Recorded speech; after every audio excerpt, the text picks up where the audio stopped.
Across Canada and throughout the world, if you come across a campfire in the woods, on a mountaintop, or next to a river, you'll find warm company and friendly people gathered around. Regardless of your lifestyle or place you call home, we invite you to learn more about what it means to be a hunter in the modern era. If you love the outdoors, care about where your food comes from, and are concerned for the future of wildlife and the environments that they need to survive, pull up a seat. We have a story to tell. Welcome to our campfire.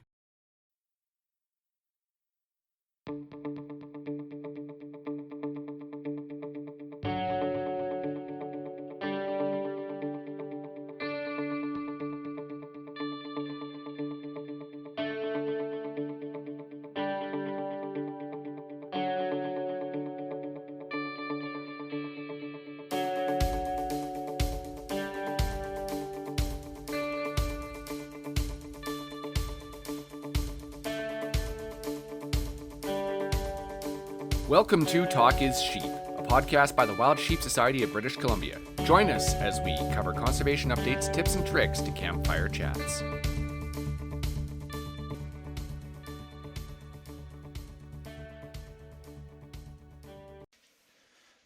Good evening, Kevin. How's it going? It's going. Good to see you, Kyle. Awesome. Hey, man.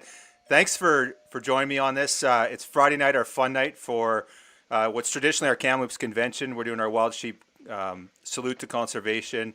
And, Barney's is a big part of the Wild Sheep Society BC, and we're super grateful for everything you do. So I was really pumped when you said you'd come on and you do something with us tonight. Thanks, man. No problem. I appreciate you having me for sure. All right. So we said we're going to have some bevies. It's a fun night after all. So what do you got going over there?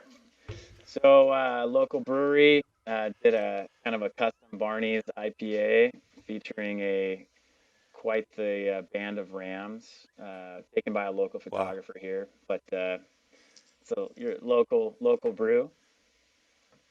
Very cool. And it's Barney specific, it's branded to you guys.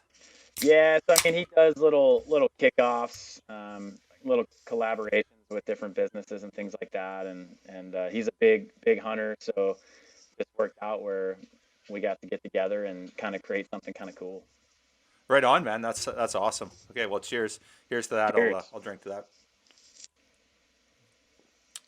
Right on. So, Kevin, Barney's has been around forever, and you guys have been a huge supporter of the society and done a ton of work for us. But I identified with Barney's back in the Bob days. This was a decade or 15 years ago. Do you mind, for our listeners, just go a little bit into the history of Barney's, the evolution and kind of your history with? I know you're the owner now and run a great business there in Alaska. So yeah, it's super important to kind of obviously pay respect to kind of obviously the forefathers of the business itself. I mean, back in 1963, Barney, the original owner, of course, started it. It was a small little cross-country ski shop, much smaller profile than it is now, even though I think we could all agree when you visit Barney's, you'd naturally think it was a bigger place. But so it started as a cross-country ski shop, kind of slowly integrated into some sporting goods, obviously some hunting packs and things like that, but more from a backpacking perspective, tents. And 1985, I believe, Bob, who most people in the hunting industry know, obviously, as kind of the father of Barney's, came on as a young 19, 20-year-old and purchased the store and kind of made it what it is. I mean, I was just talking about him today where, gosh, I mean, all things aside, it's just looking at what he created. It's really one of the coolest kind of hunting shops around the world. And brought in obviously a lot of bigger brands and a lot of more technical clothing. And I mean, even some of the big name guys, I know Jonathan and some of those guys over at Sitka, a lot of the guys who have been there a long time, I mean, came to Bob for advice on textiles and things like that back before some of these big brands were even a thing. So you walk in here now, and what I've really tried to do is just take that platform and just continue building on it. I mean, you're going to see brands in here that you're just not going to see under one roof anywhere in the world for that matter. So it's just been a really cool shop that I think's got a great following, a lot of history, and not really any kind of animosity towards any specific group or organization. It's always been kind of a free floating. Like we like to support anybody that's willing to support us, and just a great little shop. Yeah, and my hat's off to your organization, to Barney's. You know, like I said, Bob used to come down every year to the show. Back in the old days, he'd fly in and drive up to the interior, and he'd have all his gear with him. I bought a bunch of stuff over him over the years. I think I bought my first pack off of Bob there, and you know, and you've kept that. You know, sorry, back up. We always did a Friday night fun night, and Bob would always you know, sponsor it, and he'd do a gear talk, and so that's kind of where this concept came. We're doing this virtual thing online now, and you know, we wanted to keep kind of true to our history, and you know, we always were so grateful for everything you guys did, and this we thought this is a cool opportunity. We can have you on here and talk about, you know, kind of latest greatest, and that's what Bob would do. He'd come on the Friday night.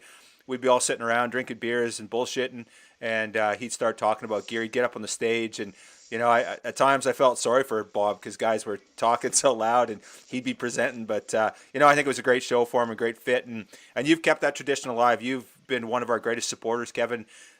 You know, through all our raffles and everything. Every year we do our sheep raffle, the ultimate sheep hunter package, and that thing just is. It was the first one to sell out this year. I think we sold out in, you know, half the time that we had for it. So anyway, I just want to thank you for all you do, and I'm looking forward tonight to talking gear. So we got lots of new sheep hunters. We got lots of guys that have been hunting for years.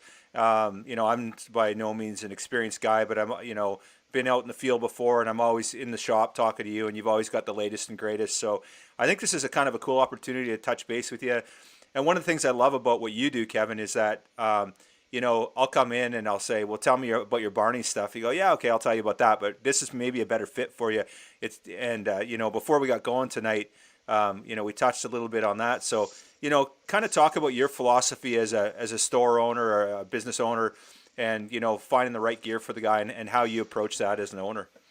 Yeah, I think it's where I like to start. I mentioned it earlier. It's where I like to start with with anybody who comes in, whether it's, you know, an experienced sheep hunter or somebody that's brand new to it, is to really start with this concept that, you know, no matter where you are, where you come from, what your background is, how much gear you have currently, it's important to understand that there's no real wrong way of doing it. I mean, I think at the end of the day, we're all hunters, right? So we all want to get out and we all want to have a good time. And I think as sheep hunters specifically, we really gravitate towards anybody who shares in the passion, right? So what I like to start with is like, don't overwhelm people. Obviously, the new people, you don't want to overwhelm them with this idea that, wow, you know, you're gonna spend thousands and thousands of dollars in this sport. I mean, naturally, it's going to happen, right? But I think it's important to understand that, you know, there's always going to be guys that kind of initially, like, they've been doing it a lot longer than me, maybe, and they have their own way of doing things, and I like to be very respectful of that. I think that it's important to let people kind of know that, look, there's more than one way to do this, and we don't have all the answers, but we have one of the best selections, I'd say, to help you kind of get to that point where, and I think you could understand this too. Every hunt you go on, if you're not learning something new, whether it's a trick, you know, that your buddy decided to pull out on you, or a piece of gear that he pulled out that you're like, hey, where'd you get that, right? Or hey, you know, I went hunting with this other guy, and he had this way of doing something that I just never really thought of before, and I'm going to start using that in my system. That's important. I think it's, if you lose that, you might as well stop, right? I mean, I think the beauty of sheep hunting is far beyond just the animals and the experience of harvesting one of these things. It's the whole emotional roller coaster of a trip that it incorporates. And I think from my perspective, it's about the gear, right? I mean, that's my job and that's my passion is really just making sure that we have a great selection of gear.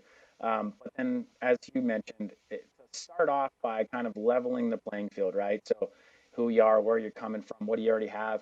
The best example I could give you is we get a lot of non-resident traffic, right? And so I think that, you know, to some of these guys, it's a trip of a lifetime. But to be fair, you never know who you're talking to. So you're probably talking to somebody that has been all over the world and hunted many, many species of sheep. Um, and the last thing that they want to hear is, well, you got to start over, right? So what I like to do is evaluate what you have, what's going to cross over already well, and then what maybe you might need to add that might help, right? And obviously that's an experienced hunter that already has stuff, but on the back end of that, let's say it's somebody new. It's important for them to know where are the key places to throw your money, right? So I mean, between footwear and packs, where are the areas that are going to help you the most succeed?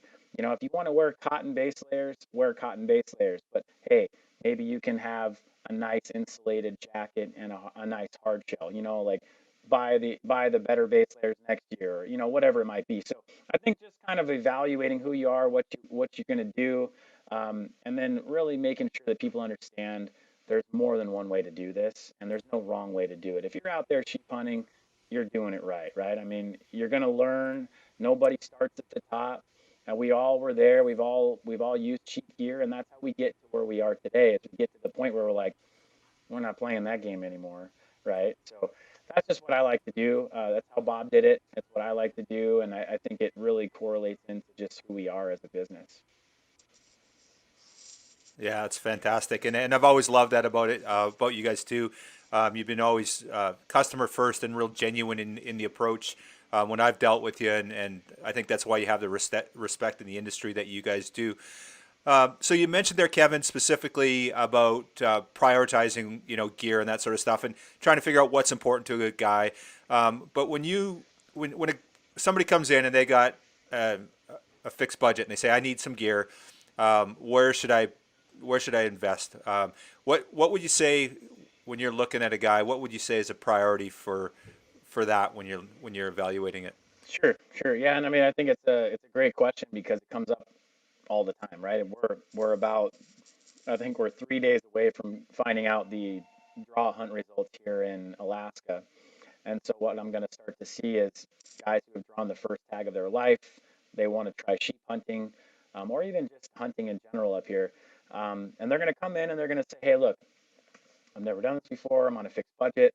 Where do I start, right? So there's some key areas that I think it's very important to note that everybody's opinion on these key items is going to be a little bit different. But I think we could all agree, anybody that spent any time in the mountains and carried a big heavy pack for a long period of time, footwear is huge, right? So I personally think footwear is a great place to start, especially early in the season. Like right now is a great time to start prepping for those fall hunts. If you need a new pair of boots or consider reevaluating your current boots, now's the time to do it because that's a big ticket item that it's only going to get better with time, right? So the worst case scenario is you start picking out tents and you start picking out sleeping bags and backpacks and things of that nature, which are all key things. There's no question. But I think we could all agree that the boots are what really pay those dividends in the back 40 type of concept, right? Where you got a big heavy pack on, things are good, life's great, and all of a sudden your soles are falling off or your feet are blistered to heck, which might happen anyways. But I think footwear is huge. And then as you start to build off of that, we kind of snowball into, what we do best here at Barney's, and that's backpacks, right? I think a backpack is just as critical in your gear as your footwear is, and I think we've all been there where we've used backpacks that, my goodness, you put more than 60, 70 pounds in them and everything starts to change, right? And then, you get into your conversation about tents and sleeping bags and rain gear and things of that nature. But I think that if I had to pick two things that you should start early on, that's footwear and backpack. I think if you can get your footwear and your backpack nailed down, the rest can start to take care of itself. I mean, worst case scenario, your tent blows down and you're going to survive, right? I mean, you're going to be able to put your boots on the next day and hike your butt out of there. Um, but those are kind of the key categories, I think, especially where we are today, being what, February, middle of February. Um, guys should start looking at that right now. Start talking about, okay, let's reevaluate my footwear. Don't wait till August or, depending on where you're at in the country or the world for that matter of when your hunting starts, give yourself some time to break those in. And back to the heart of your question, it's a big ticket item. And I think that it takes the most time to find the right fit with footwear. So that's what I would suggest first. Okay, cool. So you've got somebody that's looking at boots, and I know you guys used to offer the option of plastic or leather boots. Is that still an option that you guys offer? Well, I mean, it's still a thing, right? So, I mean, plastic boots, of course, came out of the mountaineering world. Double boot concept, a lot of great features of a plastic boot, no question. I mean, it's always funny because it's one of the things when we travel around to our national hunting conventions. We're sitting at the show in Reno, and you get somebody that walks up, or a better example would be Dallas, Texas, right? Where you get a country boy that walks up and sees this double ski boot, and they're like, oh, what's going on here, right? It's something that, I mean, guys like Bob, some of the forefathers of sheep hunting in general really brought to the forefront. And they have a lot of good properties, right? But unfortunately, as we're starting to see supply and demand and things to that nature, I mean, those boots are made over in Austria. That's where the company's from. I haven't seen a pair of plastic double boots in a good 5, 6 years. So Oh, really?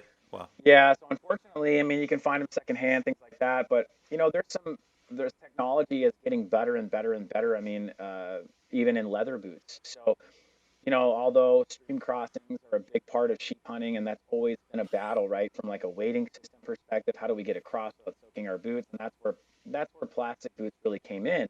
Um, I think that leather boots are really, really the future of what's going to be out there in the market these days. And obviously, I just like our backpack selection here, I feel like our boot selection is bar none. I mean, in terms of we've kind of gone through and weeded out. And I mean, I think that's just kind of the tradition of Barney's in general is like, you know, it's not in here if it doesn't work, right? And I mean, with brands like Crispy coming into the market, you've got Kenetrek, which has been a stronghold forever. I mean, the kind of silent majority is your Loas, your Scarpas, things to that nature. I mean, there's a lot of good boots out there. But, unfortunately, plastic boots are kind of going by the wayside. Okay, cool. So yeah, so you mentioned a variety of boots you guys carry. I know you sold me a pair of Hanwikes a few years ago.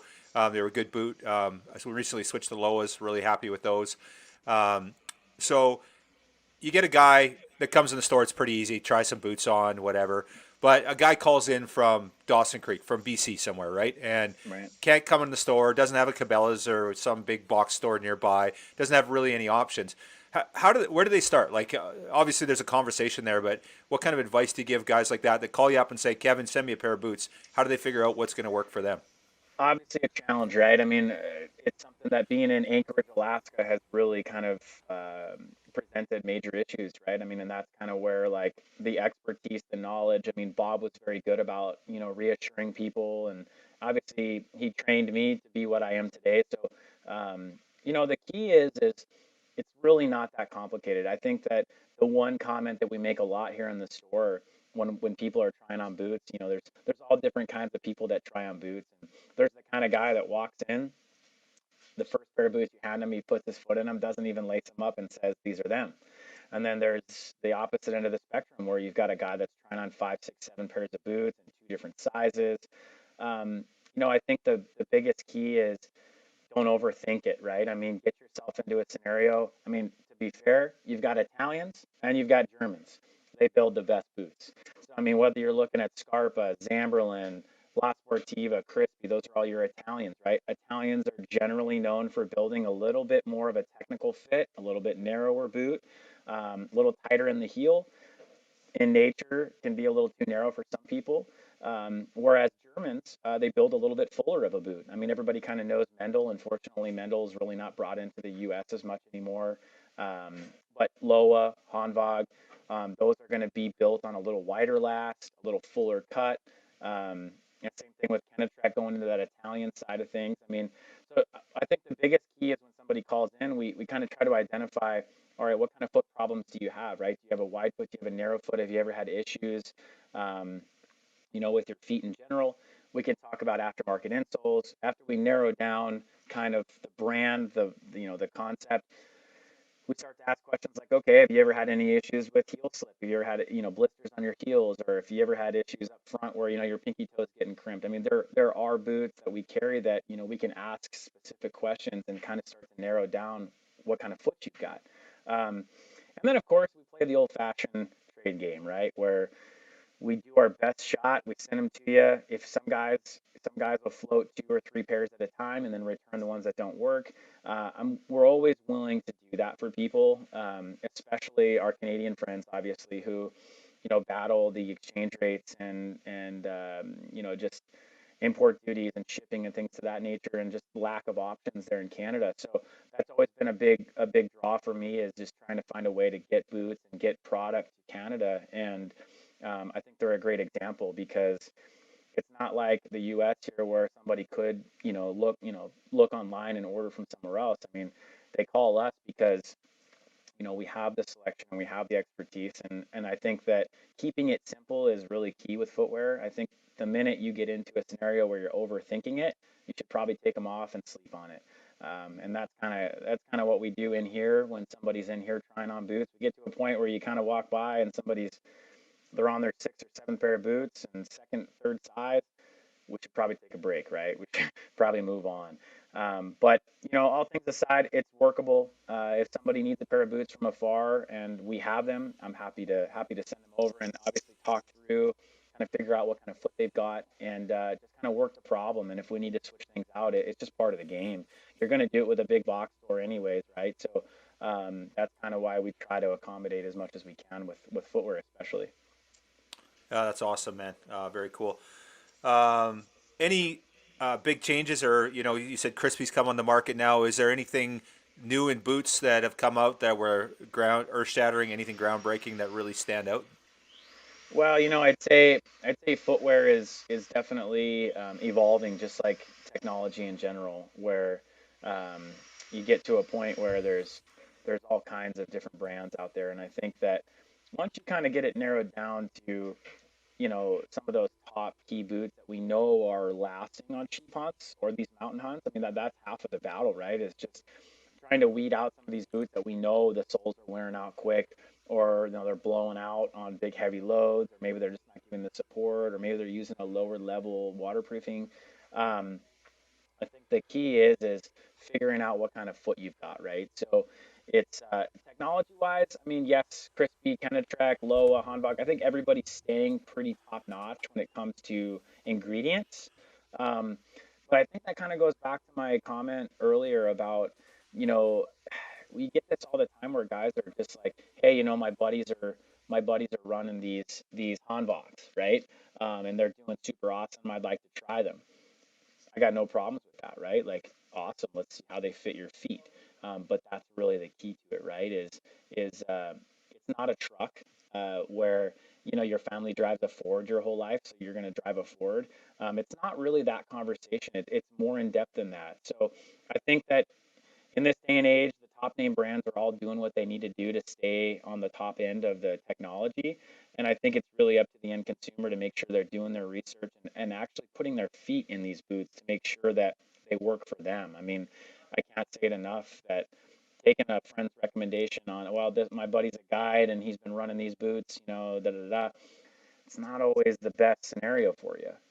So I don't know if that answers your question, but I think, naturally, Crispy, Kenetrek, Loa, Hanvog, Scarpa, La Sportiva, those are all your big brands that there's nothing really game changing about any of them. It's just about figuring out which boot fits your foot. Right on. Yeah, and I have to say I've kind of experienced that myself. I ran the Handwags, I call them, for Yeah. I've had two pairs of them, and they were great boots and fantastic. But I always ended up with some hot spots at some point in my sheep trip, and I don't know if it was you told me or somebody mentioned, if you have good boots, you probably shouldn't really be getting blisters. So I switched it up to Lois this last time, and I've got 2 years now and no blisters. So obviously it's the right fit for my foot, right? And I've been really happy Absolutely. with them for sure. Both great boots, of course. So okay, cool, man. So number two you talked about was packs. So age old question, internal, external. Okay. So and there's a discussion there. We'll go into that, but and I think purely a sheep hunting trip, that kind of narrows it down. But a guy that's got a budget and he needs one pack. A buddy of mine right now, he hunts. He wants to get into sheep hunting, and he's looking at packs right now. He's going to use my Barneys this year. I just said take my Barneys and use it. We're hunting at different times. Go try it out, see what you think. So a guy comes in, limited budget, might want to go on elk, but this year he's doing a sheep hunt. Where are you going to send him? What's your thoughts on that? Sure. I mean, so obviously one of the comments that I made earlier was from a selection standpoint, we obviously make our own packs. I mean, for those that don't know, I mean, we do make our own packs. They're under the Frontier Gear of Alaska emblem. Everybody knows them as Barney's packs. A true traditional external frame, aluminum frame pack, right? Um, Nobody's really reinventing the wheel, I would say, with packs in general. Um, but, I mean, I'll be the first to say, and I think that you made this comment earlier, that depending on who you are and what you do, a Barney's pack may not be the right fit for you, right? So, what I like to do, and one of the things about having a brick and mortar storefront is, I mean, I carry Stone Glacier, Kafaru, Mystery Ranch, and then of course our own packs, right? And the first thing I do with anybody that comes in that's looking for a pack is I want you to try these frames on, right? I want you to really put them on. I want you to feel the hip belts. I want you to feel how this pack moves. Let's throw some weight in it, and I want you to pick the right one for you, right? And I think the bag that's on it's irrelevant, right? I mean, naturally with a sheep hunt, we're going to be going high capacity, but the feel of that pack, right? It's very similar to the footwear conversation. Everybody's anatomy is a little bit different. Everybody's body shaped a little bit different. Most of the internal hybrid frames nowadays are fully adjustable. So I mean, you can get yourself a customizable torso length and a different size hip belt, if need be, to kind of accommodate what you got going. Um, I mean, as you know, it's interesting to see the full 360 circle. I mean, you got guys that run an external frame pack, whether it's an Alps or a Cabela's frame, or maybe it's even just an older Barney's frame that maybe was a hand-me-down. And then they kind of migrate over to like some of your Stone Glaciers and your Mystery Ranches and your Kafarus, which again, I carry them. They're great packs. Most of the owners of those companies are friends of mine. Great people. They build a great product. And they would probably be the first to tell you the same thing, that not every pack is made for everybody, right? And so um, you start to see this gravitate where they'll try out some of these lighter weight frames because, I mean, who doesn't want to save a pound and a half, right? Especially on a sheep hunt where you're looking at everything and it's like, I can't shave an ounce anymore. I'm done. I can't, I'm tapped out. And then you start to see them use these packs and then come back to a Barney's pack a couple years later. So it's kind of a cool evolution. And it's not that those packs don't do the trick. It's just that for what we're doing, especially Alaska and Canada, the style of hunting is much, much different, as you know, than a lot of places in the States, right? And to be fair, I get people that call me that are going on a guided sheep hunt here in Alaska, and maybe their outfitter recommended a Barney's pack, right? Just because that's what they use, and obviously a lot of the guides and the outfitters, both in Canada and Alaska, use our packs because of how they do under heavy loads. But to be fair, not to say that a non-resident or a client doesn't work their butt off for their sheep, because they absolutely do. But the reality would be is they're not consistently doing these 100+ pound loads. That's not a part of their every year, mixed bag of hunts. So what I try to do, to be fair, is evaluate that. And if somebody's going to come up on a sheep hunt, but then they're going to be going home to hunt mule deer and things of that nature, or whitetail, whatever it might be, uh, a Barney's pack might not be the best option for you, right? You can get by with doing a higher capacity Stone Glacier or a Kafaru or a Mystery Ranch pack, or even like an Exo Mountain Gear, something that I don't carry. Um, but I think what you do see is one of the highlights to our packs is going to be, as you know, when you get into that 100-pound threshold, when you start to exceed 100 pounds, and no matter how you skin it, it doesn't matter how light you're going in, you're going to come out over 100 if you're successful with a sheep, right? Unless you got 5 guys and a camera crew to help you, which is a part of the game in some senses, but not for you and me, right? And the average hunter, they're going to be over 100 pounds, and I think that that's where the threshold starts to turn over into a Barney's pack, and that's really what I tell people is, we're not reinventing the wheel with a Barney's pack. I mean, we're build a hell of a product, and all made here in the U.S., and I love it, right? It's an awesome pack. We got a great following.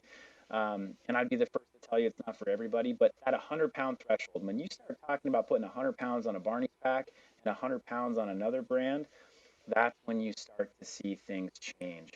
And I think that for a guy on a budget, to answer your question, especially a guy here in Alaska, maybe it's a military guy that just got stationed here, or a family that's moved here, and the guy wants to get into hunting, whatever it might be. One pack to do it all. I don't think there's too many people that could argue with me that a Barney's pack would do just about everything under the sun, especially in our neck of the woods in North America, and Canada, obviously. Um, so again, I think that kind of answers it, but it's tough not to be biased because I like to sell stuff in general. I want to get the person into the right product, but evaluating them just like footwear, I think is important. And I think any of the packs that I've named are awesome products. Yeah, right on. Appreciate that, and I have to vouch for that too. That for me, the Barney's excels um, when you kill something. When you're loaded up and you're hiking out, that's when you notice a difference. And I've used other brands, and the whole time out, your legs are hurting, and so are your freaking shoulders and your hips, and everything's hurting. And like honestly, with the Barney's, like you put it on, and the arm the your shoulders and your waist are not an issue. Your legs still hurt like hell, but it fits like you're light, and it's just a perfect fit in that regard. So I agree with you that that's where it excels for me anyway, in my experience. So cool, man. Anything else to touch on packs wise? Or are we going to jump into our next category here? Yeah, I mean, I think the end comment would just be once again, this isn't a pickup truck. Don't be too biased on what your friends use or what your guide's using. Like really focus on what fits you. And I understand that ultimately, um, not everybody has the luxury of coming into Barney's and making note that there's not too many stores around the country that have this many brands under one roof.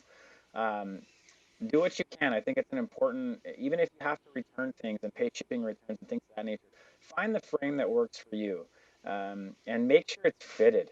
I think that's another key thing that I didn't touch on. But I mean, you could take a Barney's pack that's fit for you, for example, and all of a sudden you sell it to a buddy who is 5'6" and 120 pounds, and that pack's not going to be fitted to him. And I think that no matter what pack you pick, you need to make sure that you follow those guidelines. And most companies have product videos that will help you get that pack fitted correctly. Um, and if as you can get that pack fitted, I think you're going to have a better go at just giving it a fair run in the sun. You start getting into like, oh well, I just bought one off the shelf and I'm going to go throw 100 pounds in it. Even a Barney's pack might hurt you, right? I mean, it's got to be fitted, and I think that that's an important part of the puzzle. And most of these pack companies would agree with me there that we want to make sure those packs are fitted correctly. Mm-hmm. But that's about it. Okay, cool. Right on. Let's jump into the clothing stuff. Base, mid, outer, rain gear. And I know you guys have a variety of products there, but Sure. anything we need to touch on and guys should be thinking about. And I think one of the keys there, maybe you can touch on, is kind of the system, right? Where it's not, you're not looking at anything exclusively or independently. It's all part of a greater system, and how you kind of set guys up for that. Sure. Sure. And I mean, I think to keep it easy, right? Keep it condensed. Obviously, depending on if you can do merino wool, I highly suggest you do merino wool base layers. So if you think of this whole system as 4 layers, right? I like to talk to people about 4 layers. Like in your head, 4 layers. The first layer is going to be your base layer, right? And that's kind of where most of the industry has gone to merino wool or some sort of blend. If you can't do wool, go to your poly, your Capoline, Polypro type stuff. Not a problem. It's just going to smell a little bit more after a couple days.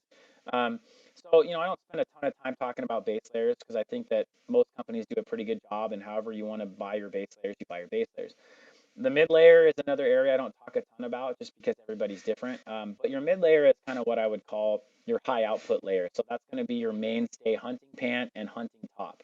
Um, Naturally, a 4-way stretch nylon quick drying product of some sort. I mean, I could name a million brands that make all the same concept. I mean, the Kuiu attack pant, the Sitka Timberline pant, Stone Glacier de Havilland pant. I mean, First Light makes their pant as well. I mean, there's all kinds of good pants out there that dry quick, breathe, stretch, mobile, right? You're going to be wearing, especially on a sheep hunt, not many of us take 2 pairs of pants, right? So, I mean, you're going to be wearing this 1 pair of pants the entire time. So they got to dry quick, they got to breathe, they got to stretch, they got to be durable. Um, Same thing with the top, some grid fleece type pattern of some sort that's going to wick moisture, dry out fast. I would say the 2 main layers that I like to spend a lot of time and focus on in terms of like back to our budget conversation is an insulation layer and a rain shell, right? So I think that the insulation layer of all 4 layers gets overlooked the most. And I think it only takes about one sheep hunt for you to be laying on the side of the mountain, freezing your butt off before you evaluate your insulation. And so naturally, you see companies nowadays focusing on weight, right? Which I do think that it's great to be weight conscious, and I think that we see it a lot where people are like, well, this company makes their insulated jacket that weighs 16 ounces, and your guys' offerings are all going to be 24 and up, right? I think it's important to know as a sheep hunter in general, whether you're talking clothes, backpack, boots, doesn't really matter. You got to know when to draw the line on weight, right? So I think an experienced hunter will obviously be a little heavier, right? So it's kind of like that full circle we talked about with packs. Um, Naturally, we all kind of start out heavy, then we get really light, and then we're back to almost heavy again, right? Just because we're not willing to compromise. And so the insulation layer, I mean, obviously we make our own, the Brooks Range and the Super Cub jackets. Bob brought those, designed those jackets a long time ago. I've put a little spin on them here in the last couple of years, nothing too crazy. Um, but I think it's important to spend some time thinking about down versus synthetic. I mean, obviously down is going to be more compressible, a little sketchy if it gets wet, but of course some of the technology in today's world with hydrophobic down and things of that nature has really brought a good mix. Um, from my experience, I think Stone Glacier is doing about the best job with hydrophobic down. I don't really think that they skimp too much on the amount of fill that's in those jackets. So again, when you're laying on the side of the hill and your buddy's got a lightweight insulated jacket and you've got a little bit heavier, puffier synthetic jacket and you're warm and he's not, right? I mean, what would you be willing? It's the old fashioned. What would you be willing to pay at that point in time? In terms of gear to be warmer, to be drier. Um, so the insulation layer, I think, is key. And whether you take out insulated pants or not, that's kind of up to you. And I would say it's very relative to the hunt and the time of year. But then going right into your rain shell, right? I think that a rain shell is very important to talk about because you have everything from rubberized rain gear all the way to your $700 Beta AR or Terex 3-layer Pro shell, right? And where do you kind of draw the line on what you can afford? I mean, up here in Alaska, honestly, if you're not going to wear rubber, you should be in a 3-layer hard shell, right? Something that is expensive and durable and packable, but yet, going to keep the rain off you. So, I mean, from an evolutionary standpoint, I think a lot of people don't like Gore-Tex, right? I think Gore-Tex has a bad rap, but I spend a lot of time trying to curb that just because, when I first bought Gore-Tex, I didn't know that there was like 5 different types of Gore-Tex. And it just took some experience laying on the mountain, having this lightweight, ultralight shell that cost me $200, thinking that, hey, I've got Gore-Tex, it's got to be the best, right? Well, then you come to find out, well, what's the difference between a $250 rain shell and a $600 rain shell? Well, that could be the difference between shooting that 40-inch ram and not, right?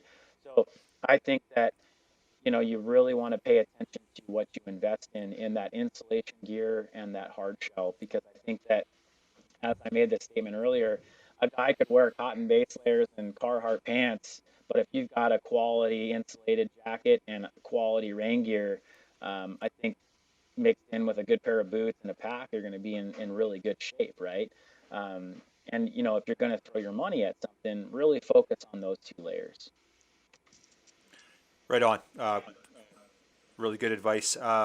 Just a shout out to the Frontier Gear sweaters. There's that woolly mammoth sweater, and there's a synthetic one. Do you guys still offer the synthetic one as well? Yeah, it's called the Nunavak, named Yeah. after the Nunavak muskox hunt that we've got up here, pretty prestigious. But it's an island in Alaska here. But it's 100% Primaloft fleece, so the same insulation that we use in our puffy jackets, the Super Cub and the Brook Range. It's a refined brushed fleece that they've basically taken that insulation. So super warm when it's wet. It dries quick. I mean, both those pullovers are just kind of an old school way of a great mid layer that can do a lot. Yeah, love it. I take the wool one on my hunt, and I wear it all the time, and it's looks good. It looks sharp, and I love it. It's one of my favorite piece of kit for all time that I wear, everyday wear as well. So Good to hear. I just wanted to shout out there. Okay, cool. So let's jump on. Let's talk. Let's touch on tents. Somebody's going to come in. They need a system. They want to get set up. I'm running the Nello GT. We've had some dialogue about that. I know you have some different thoughts on that, and maybe one of the things you can touch on is, are you running a bivy or a single person, or do, and is it 50-50? Me and my partner, we split it, right? We carry one tent, but I know some guys like to have their own sleeping system, or their shelter system. So what are your thoughts on that, Kevin? Yeah, absolutely. And I think it all comes down, there's not a right or wrong answer there. I think the key would be is, I mean, it's tough for me to speak to broad spectrum US, right? But I think that speaking your language in Canada, Alaska, we have similar hunting environments. Up here and where you're at, uh, I would highly suggest a four season tent, right? And I think that sometimes people incorporate a four season into like, well, I'm not doing any winter camping, right?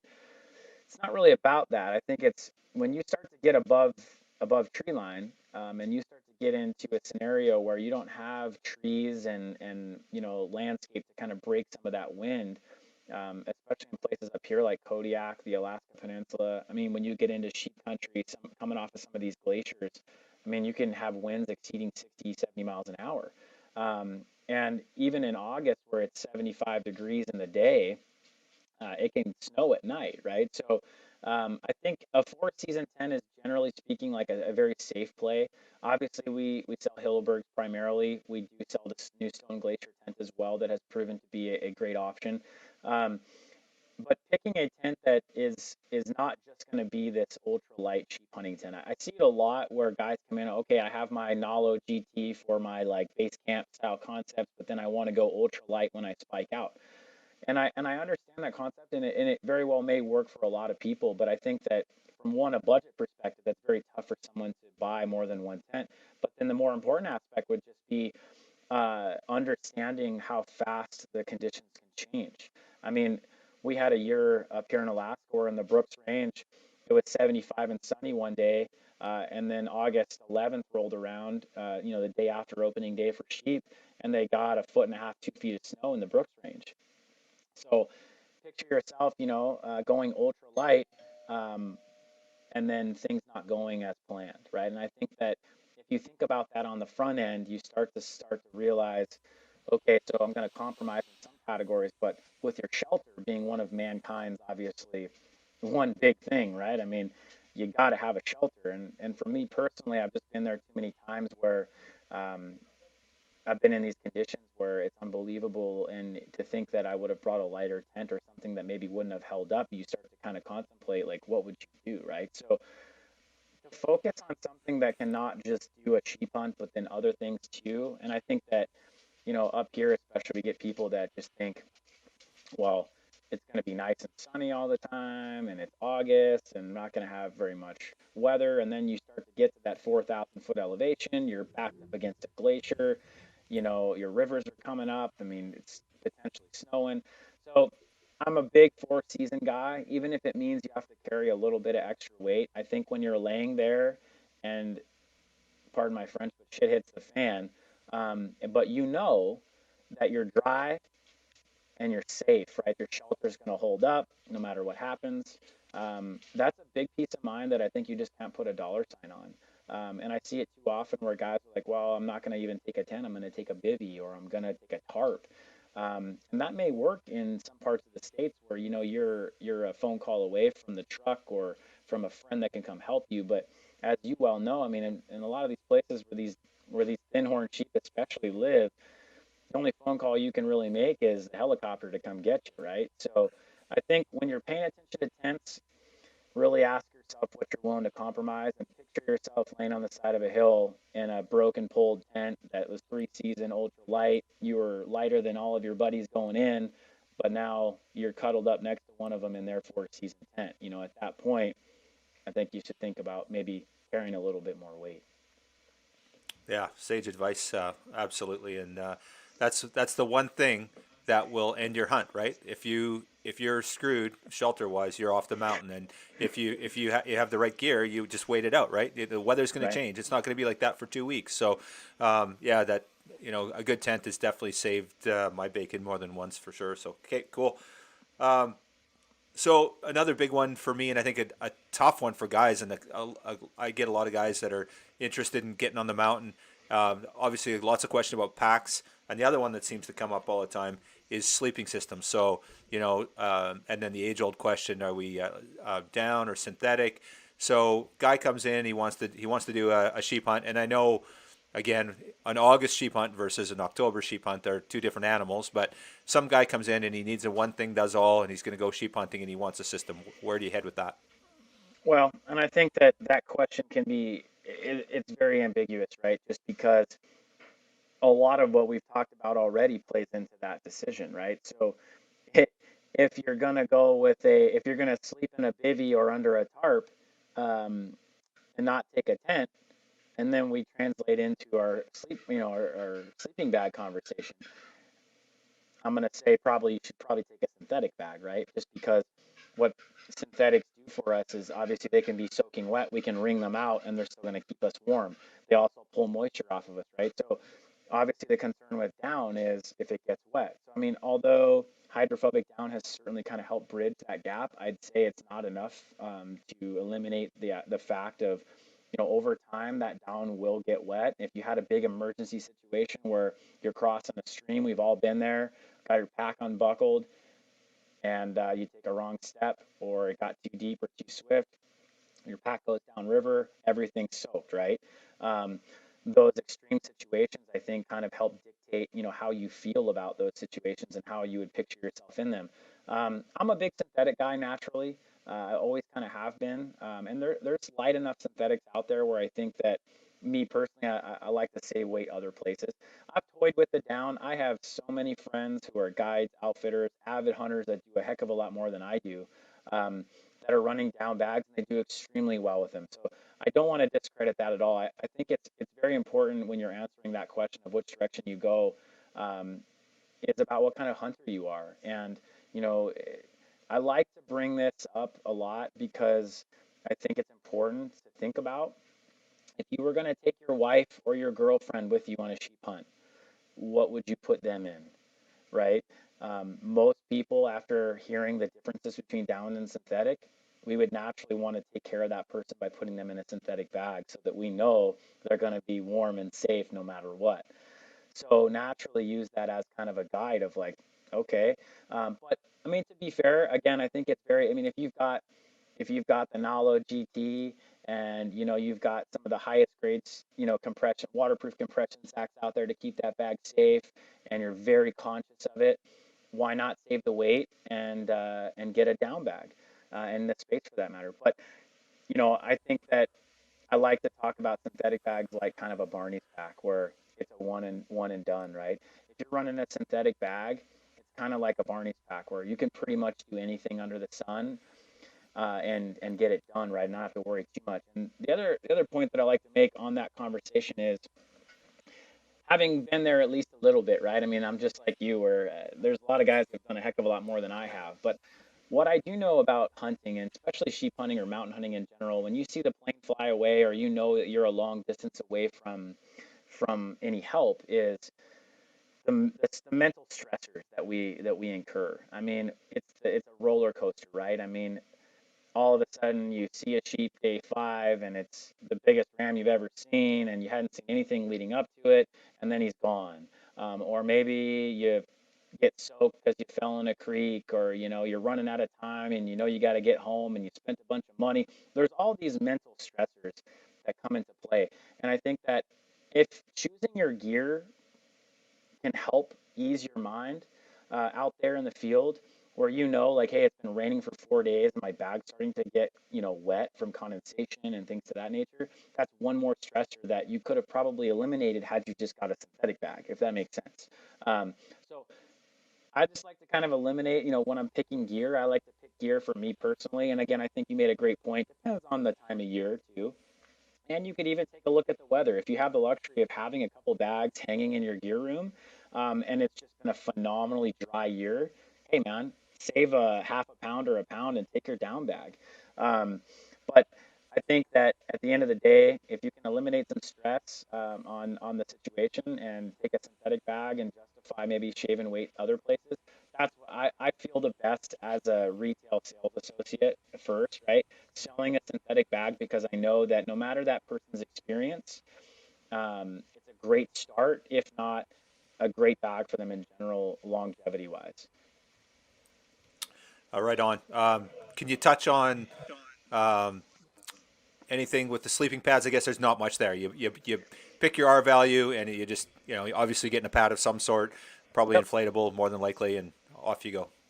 Some great options, but yeah, I would say, the technology in sleeping bags is through the roof. I mean, whether you're Right. looking at Thermarest, XPad, I mean, there's a million of them, Climates out there, obviously. You've got Sea to Summit making pads now. They're all are valued and light and compressible and expensive.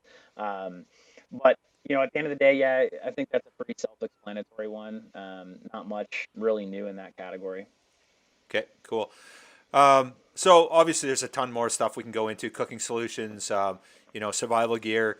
But we've got limited time here, so let's just talk kind of on a more holistic or big scale thing. In terms of your pack, like what one thing when you plan your trip and you're heading out, do you make sure you don't go without? And it's just a personal thing that you're just not going to be out there with, other than the obvious. Anything that stand out? Well, if bourbon and Snickers bars are not obvious, um, you know, um, I say this quite often. I don't do too many podcasts, but I've done one other one, and I was asked the same question, and I get asked this question a lot. And I know it might sound kind of silly, but I think if you really break it down, I can tell you a handful of scenarios that I've been in where a lightweight tarp comes in handy, and quite honestly can save you a tremendous amount of time, energy. I mean, whether it's building a little shelter lean-to to get out of the rain to glass, an overnight shelter, a shelter. I mean, I've used my lightweight. Hilleberg I think does one of the best jobs in the tarp category. I know Kafaru does too. But even just, hey, a lot of times we shoot these rams last light, right? And all of a sudden it starts raining and blowing and nasty. I mean, I've put tarps over the animal and field dress them in the pouring rain, right? Just to stay warm and dry. I've used them, obviously as a lightweight. Hey, I'm going to take off for the day and I'm going to go explore up here. Worst case scenario, I've got my lightweight tarp in my sleeping bag and my pad, and I can make shelter if I need to. There's just so many endless uses for a lightweight tarp that, I mean, at sub a pound on some of these tarps, I'd say it's probably when I'm laying everything out and I'm going, okay, I'm a little heavy, or hey, I'm only going for 6 7 days this time, not 10. What can I shed? um, I'm not shedding food, that's for sure. I'm not shedding bourbon. um, but the tarp always comes down to the chopping block, and time in and time out, I always throw it in because it's just one of those things that I think if you've got an ultralight tarp and a couple extra stakes with you, you can really extend what you can do as a human being. I mean, because obviously we don't belong up there, right? I mean, we're in their world, and the weather changes fast, and naturally, like if you left your camp behind and you've got to drop down 3 4 thousand feet and across the drainage, and you've only got so much time on your hands, and you know where this ram is laying, why not just post up, right? Why not just set that tarp up real quick, get your sleeping bag out, catch a couple Z's, wake up and go get them. But if you've got to drop back down or carry your camp around everywhere, I just think a tarp is no question never not in my pack. Yeah, right on. I'm with you. Bob convinced me I needed a sill dome back in the day, so that thing goes with me on. I'd say probably 60% of my trips. Every once in a while, I leave it behind. Same thing. It's always I'm thinking I don't need it, but it saved me. I've spent the night on the mountain under the sill dome, and it was one of the coldest nights I've ever had, but Yeah, it kept us alive, right? And right. it's certainly not going to be warm, but it was functional. So. A luxury item. Do you carry a luxury item, or is there anything like guys are like, what can I take? I actually carry a really super lightweight chair. I think Helionox or something. Yourself, you got anything on your list?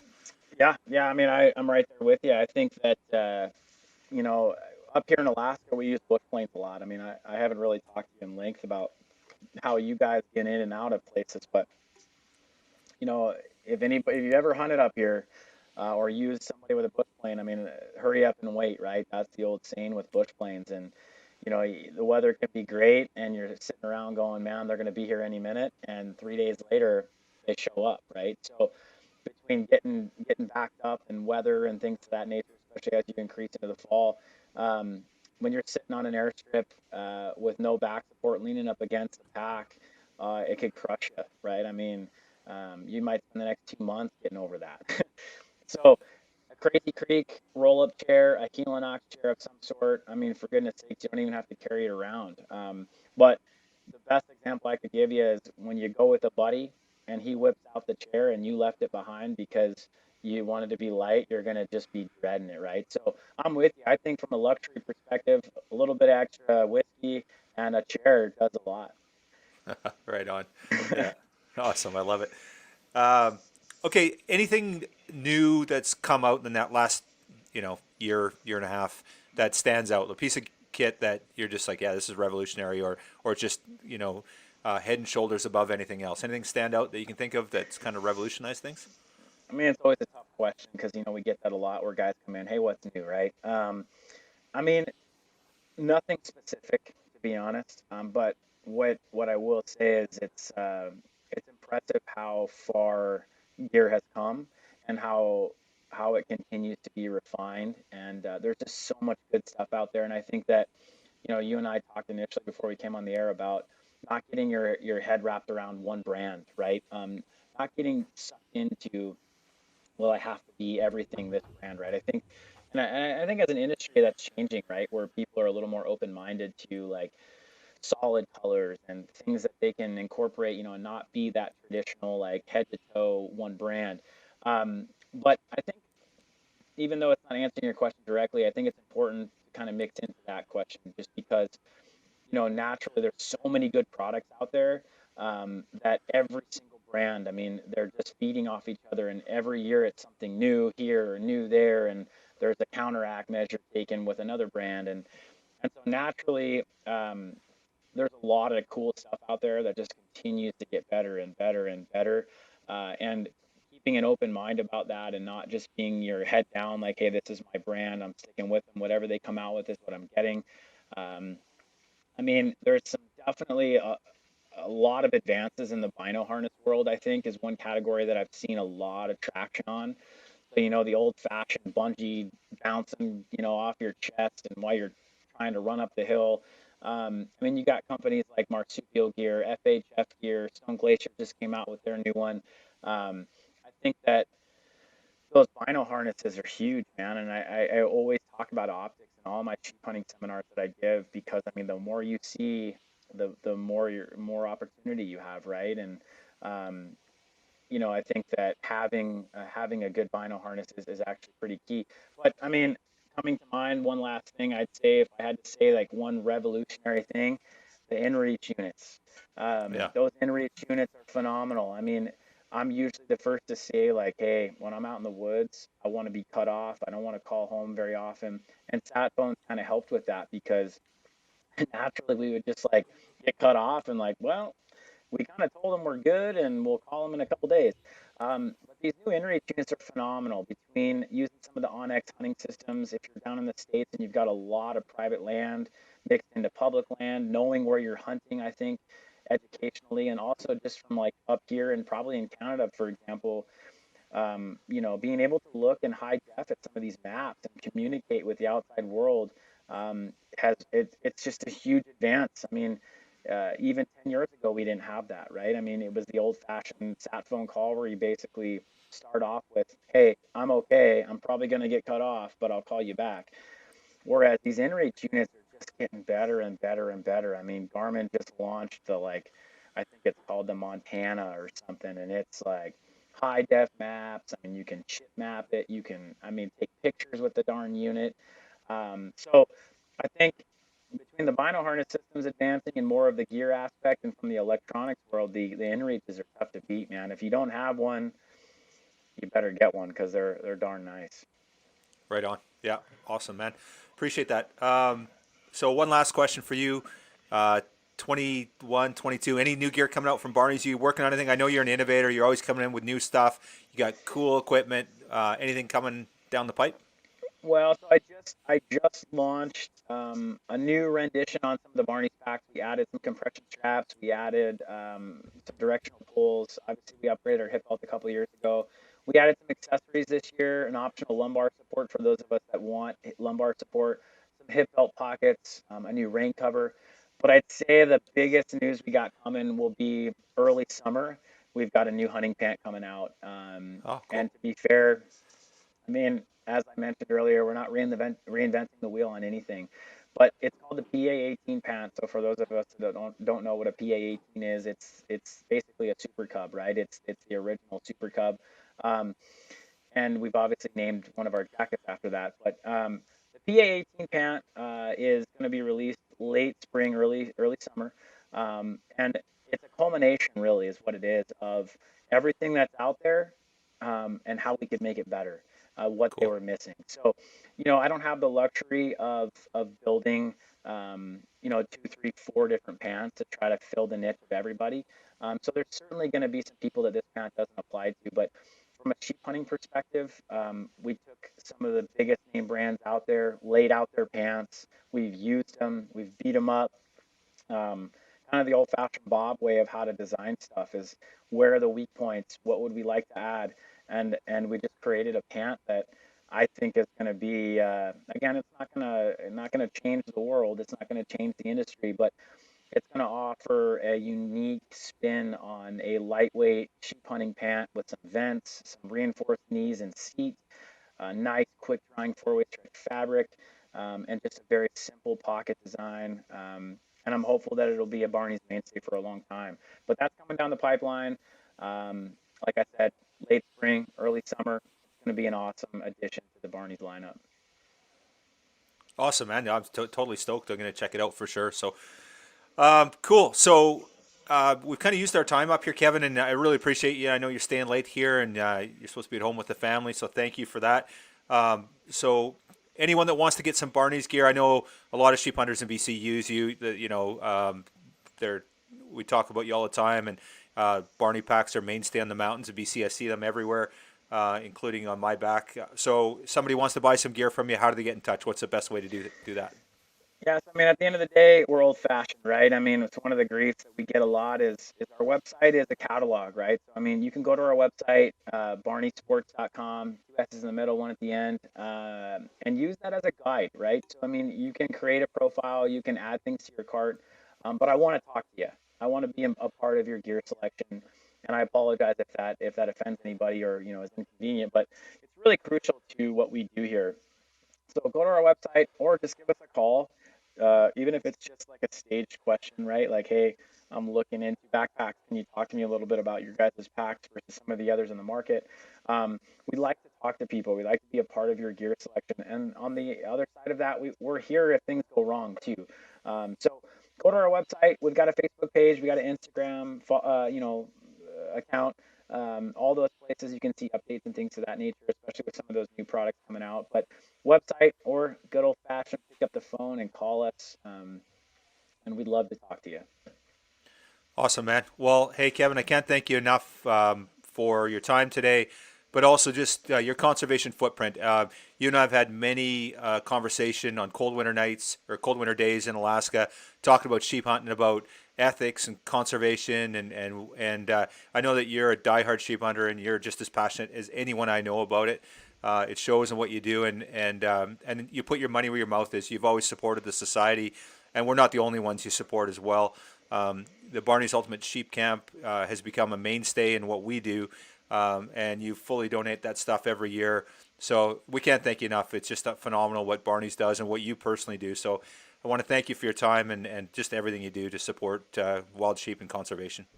Yeah, well, I appreciate the opportunity, and as I've always told you, Kyle, I mean, the opportunity as a small shop to help, just asking for, to be a part of it is all that matters to us, and if we can help, we'll help, and we'd love to be a part of it. So definitely appreciate the opportunity to come on and talk with you this evening. Yeah, likewise, bro. Cheers, man. Have a good night. All right, cheers. See ya.